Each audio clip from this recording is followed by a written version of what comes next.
There are only a few months left to achieve the Millennium Development Goals. For the President of UNITAID, it's a race against the clock.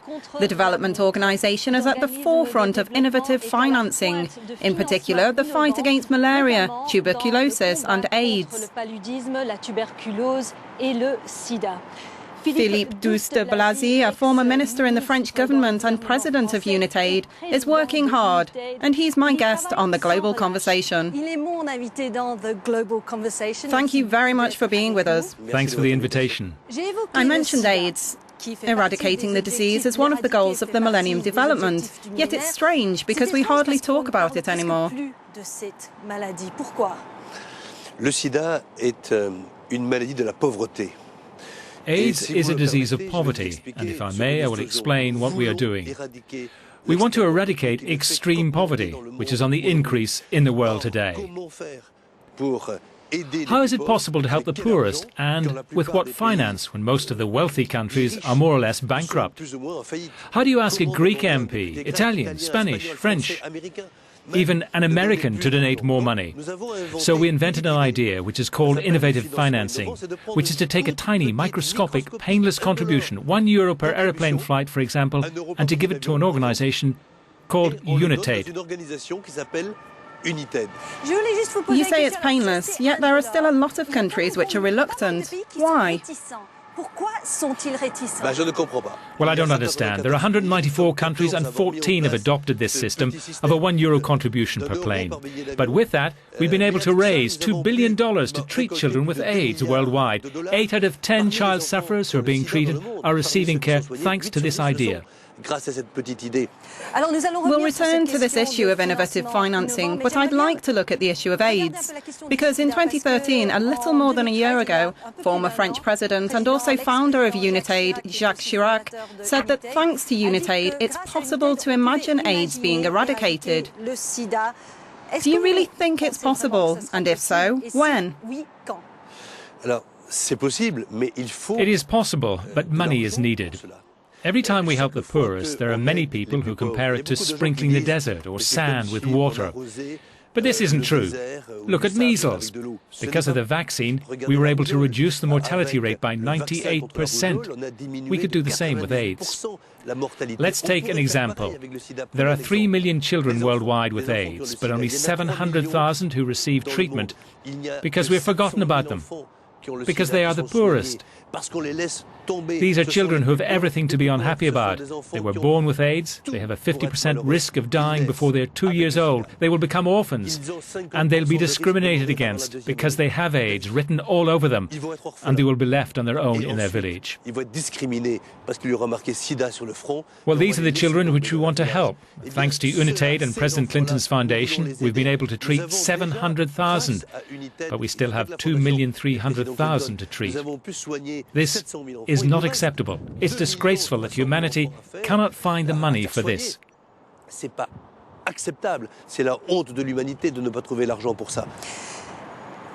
Why these 3 diseases? It's a question that many of our web users have asked. We received a question from Amizu Abbas, who asked what the United Nations has done in the fight against the Ebola virus, because it's a killer. UNITAID is a laboratory which wanted to prove that small, painless donations, multiplied by millions, could change things. We had a choice to make, and at the very beginning we chose the 6 goals of the Millennium Development: AIDS, tuberculosis, malaria. We could have chosen something else. Now we have proved that with tiny donations and the solidarity they bring, we can change the world. But it's a big job to convince political leaders. Why don't they agree to help? Because I believe that unfortunately the heads of states, politicians, and I was one for a very long time, so I have no lesson to give, are too local. You become occupied by elections at home. When you're a mayor of one town, you're not a mayor of another. When you're a president of one country, you're not the president of another one. You do not realize that globalization must be addressed. If we want our children and grandchildren to live in peace in the 21st century, because it is a war of peace, we must address the basic rights to life, the dignity of humanity, in the world's poorest places. The only solution is microfinancing. You talked about the financial transaction tax in Europe. It's currently in the process of being diluted. Do you have any concerns that you're not going to raise the money you were hoping for? So 10 years ago, there was a battle over a tax on financial transactions. Everyone told us that it would not work. And then for the past 3 years, we see that more and more countries are finding it a very good idea. And I understand why. No, the countries say, no, it's for us, for our budget, to find money for us. So I said to the heads of states, very well, we're going through a difficult time, a period of crisis. So keep this money, but give at least 20 or 25% to the poorest countries. So that's our battle, and that of Angela Merkel, who agreed to put in place the financial transactions tax, and the Prime Minister of Austria, as well as Spain, Italy and Greece. France has already implemented the tax. What sort of percentages? For us, it's 15% in France. That's historic. The French president agreed that 15% of the tax on financial transactions will go to poor countries. And that's the equivalent of how much? But for now, it is small, 160 million euros. But the world will not be stable if you let people make $1 a day. Look where Al-Qaeda, IQIM, starts. They put themselves where there is extreme poverty, misery. When you are 17, you are, if I was 17 or 18, I would see my brother, my mother, my father and my little sister die, all for 50 cents. 50 cents to treat malaria, to save a child. It costs 50 cents. If one day I was to learn through the internet, which one day will be accessible in the middle of the desert, that I could spend 40 euros on lunch in Paris, but my brother has died for 50 cents, I think someone nearby would be able to manipulate me to turn against the West. We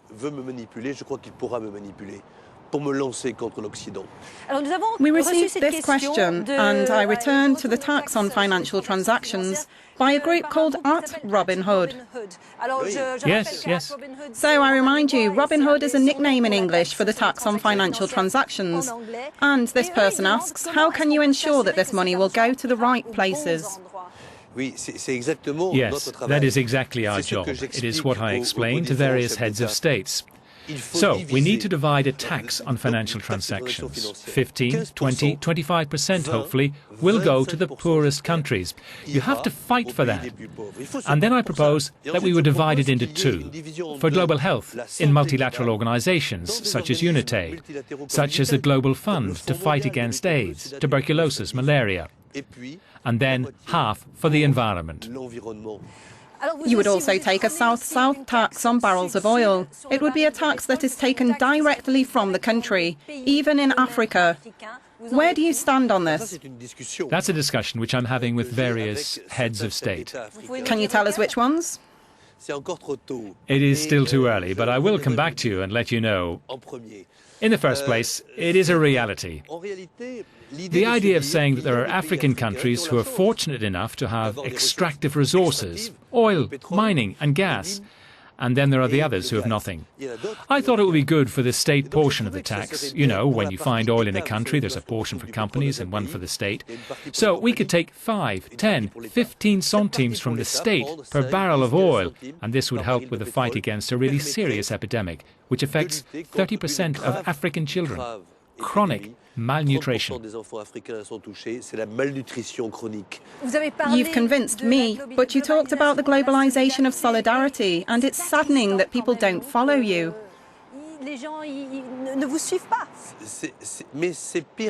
Yes, but it's worse than that. It's not just politicians, it is also the media.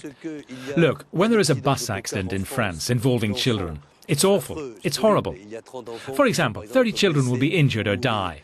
It will be a headline on every TV news bulletin in France. And yet, a child dies every 3 seconds. I tell you, every 3 seconds in the world of a preventable and curable disease. For nothing. We could avoid it. Nothing is written in the newspapers. It's as if nothing has happened. Someone who has changed the world is Bill Gates, one of the most influential and richest men in the world. He supports your foundation. You rub shoulders. What's the most important lesson you've learned from him? I invited him to Paris the other day and he said something pretty amazing. He said, "It took me over 50 years to understand that the life I had was obviously very interesting. I created Microsoft, etc. But I had not quite given meaning to my life. And this gives my life meaning." I think everyone, whether employed or unemployed, a journalist, a doctor, a politician, at some point, we must give meaning to our life. You mentioned politics. I'd like to ask you to put on your ex-French politician hat, because you are full of innovation. But when we look at France, it seems to be missing. There's a need to shake things up. How do you think things should be shaken up to get France on an economic level so that it can recover? Le problème que nous avons, c'est que nous n'avons pas suffisamment réformé. The problem which we have is that we have not reformed sufficiently. We were worried because we have unions that are very strong, because the French are often people who complain a little. And therefore myself, first, when I was in government, I should have been more courageous and have made more reforms, and that is what is missing. But I think people want to move now to change.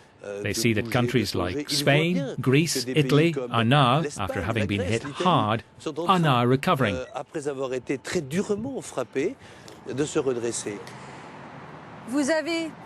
You've taken a number of steps in your career: cardiologist, minister, activist.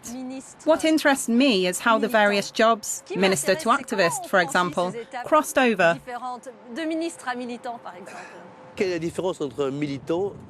What is the difference between a militant, an activist and a politician? All three really think that we have to change the world. So in politics, you compromise, because you cannot change like that. There are parliamentary forces. There are votes. Sometimes you are beaten. Sometimes you make a little effort in your language to get votes. So it's thought you are wrong. But it is a compromise. It is not a compromise of principles. It's not the same. By contrast, where I am now, I can really let go. I can say, here it is necessary to create innovative financing. You have to come to UNITAID. You should avoid wars and conflicts. Give a little bit for the right to life for the poorest.